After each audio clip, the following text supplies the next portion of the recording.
Honourable Speaker, sir, I rise to inform the House of steps taken in response to the disruption of the global energy supplies arising from the ongoing conflict in West Asia. The world has not faced a moment like this in modern energy history.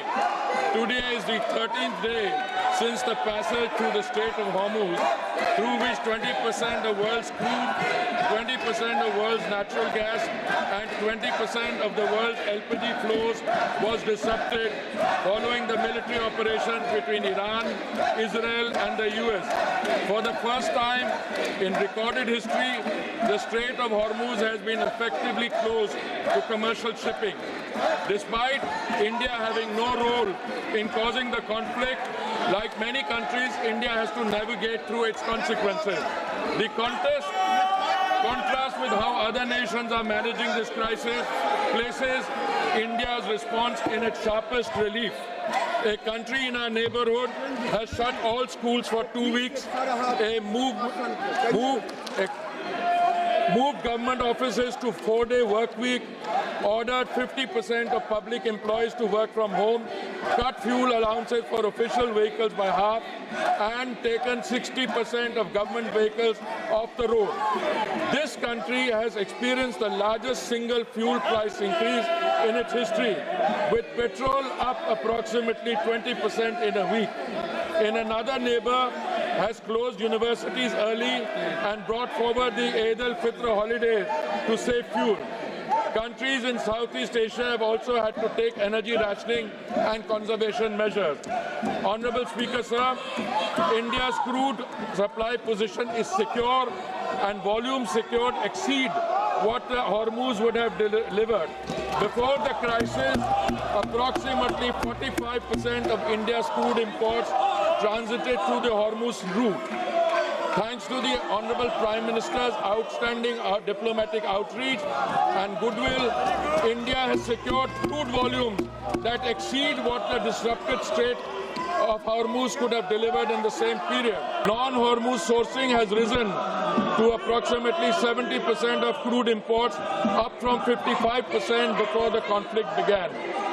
India sources crude from 40 countries as against 27 in 2006 and 7. This structural diversification, built through sustained policy over successive years, has given us options that other nations find themselves without. Refineries are operating at high capacity utilization. In several cases, they are exceeding 100%. There is no shortage of petrol, diesel, kerosene, ATF or fuel oil. The availability of petrol, diesel, aviation, turbine fuel, kerosene and fuel oil is fully assured. Retail outlets across the country are stocked and supply chains for these products are functioning normally.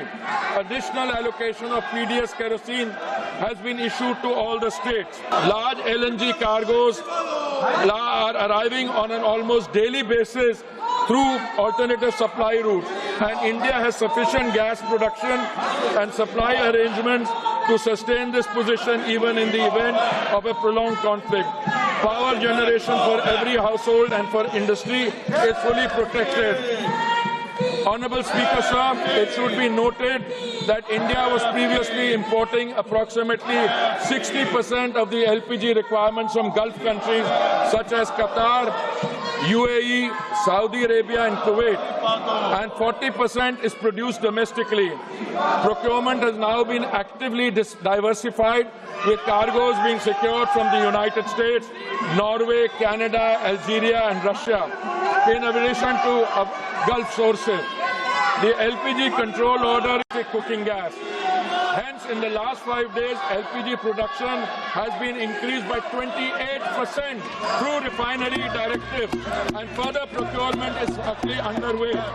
Modi government's foremost priority is that the kitchen of India's 33 crore families, especially the poor and the underprivileged, do not face any shortage.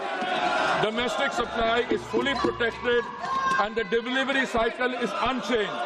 The standard time for booking to delivery for domestic LPG cylinders remains 2.5 days, unchanged from pre-crisis norm. Hospitals and educational institutions have been placed on uninterrupted priority supply. And their access to LPG is fully assured regardless of broader demand conditions. Cooperative federalism, responding to a national challenge with the coordination it demands. Honourable Speaker, sir, this is not the moment for rumour mongering or fake narratives. India is navigating the most severe global energy disruption in recorded history.